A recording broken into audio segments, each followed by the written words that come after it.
आज ही Doubtnut app download करें। Doubtnut पर होगा अब आपके सभी मैथ्स, केमिस्ट्री, फिजिक्स और बायोलॉजी डाउट्स का सफाया। बस अपने क्वेश्चन की फोटो खींचो, उसे क्रॉप करो और तुरंत वीडियो सोल्यूशन पाओ। Download now. हेलो दोस्तों, हमें प्रश्न दिया गया है कि कविता शिक्षण की प्रश्नोत्तर प्रणाली को और किस नाम से जाना जाता है। हमारे पास यहाँ पे 4 विकल्प दिए गए हैं।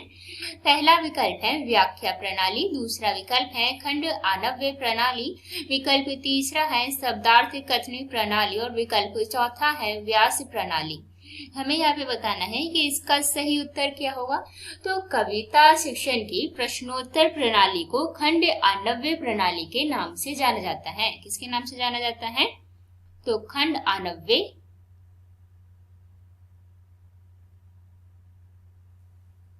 प्रणाली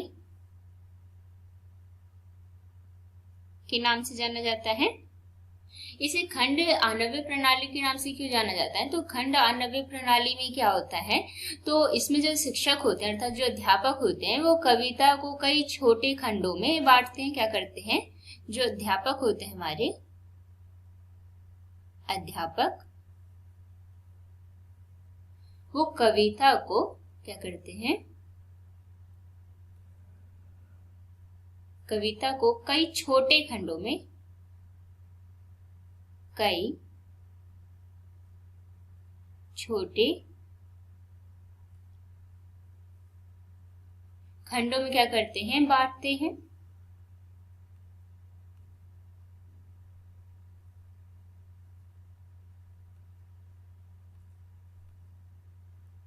कई छोटे खंडों में बांटते हैं और फिर क्या होता है, जो अध्यापक होते हैं प्रत्येक खंड से संबंधित प्रश्न पूछते हैं। क्या करते हैं? प्रत्येक खंड से संबंधित क्या पूछते हैं? प्रश्न पूछते हैं। प्रश्न पूछते हैं, इसलिए खंड आणव्य प्रणाली को हम प्रश्नोत्तर प्रणाली भी कहते हैं। यदि विकल्प में देखें तो हमारा पहला विकल्प क्या है? व्याख्या प्रणाली। तो व्याख्या प्रणाली में क्या होता है? तो इस प्रणाली में जो हमारे अध्यापक होते हैं वो कविता की विस्तृत व्याख्या करते हैं और साथ ही साथ उसका भावार्थ भी स्पष्ट करते हुए कविता का पाठ कराते हैं। तो हम क्या कह सकते हैं इसमें क्या होता है? तो इसमें विस्तृत व्याख्या की जाती है कविता की, विस्तृत व्याख्या, विस्तृत व्याख्या की जाती है कविता की व्याख्या प्रणाली के अंतर्गत।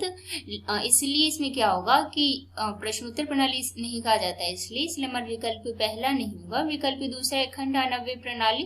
तो इसमें जो हमारे अध्यापक होते हैं पहले तो कविता को बहुत ही छोटे छोटे खंडों में बांटते हैं, फिर उनसे संबंधित प्रश्न पूछते हैं, इसलिए हम इसे क्या कहते हैं? प्रश्नोत्तर प्रणाली कहते हैं। इसलिए हमारा विकल्प दूसरा इसका सही उत्तर है।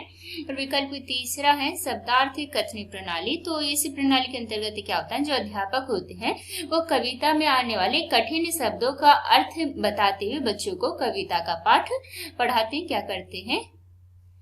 तो शब्दार्थ कथन प्रणाली में कठिन शब्दों का अर्थ, कठिन शब्दों का अर्थ बताते हुए बच्चों को कविता का पाठ पढ़ाया जाता है। इसमें इसे भी हम प्रश्नोत्तर प्रणाली नहीं कहते, इसलिए हमारा विकल्प तीसरा भी नहीं होगा। और विकल्प चौथा है व्यास प्रणाली। तो व्यास प्रणाली के अंतर्गत क्या होता है, जो हमारे अध्यापक होते हैं वो कविता पढ़ाने के दौरान क्या करते हैं, उसके भाव एवं कला दोनों पक्षों के माध्यम से कविता का शिक्षण कराते हैं। क्या करते हैं इसमें? तो इसमें कविता पढ़ाने के साथ साथ जो हमारे शिक्षक होते हैं वो भाव एवं कला दोनों पक्षों के माध्यम से इसमें कविता का पाठ पढ़ाया जाता है। तो व्यास प्रणाली को भी हम प्रश्नोत्तर प्रणाली भी नहीं कहते हैं, इसलिए हमारा विकल्प चौथा भी नहीं होगा। अतः हमारा जो विकल्प दूसरा है वो इसका सही उत्तर है। क्लास 6 से 12 से लेके नीट, IIT, JEE मेंस और एडवांस के लेवल तक 10 मिलियन से ज्यादा स्टूडेंट्स का भरोसा। आज ही डाउनलोड करें डाउटनेट ऐप या व्हाट्सएप कीजिए अपने डाउट्स 8400 400 400 पर।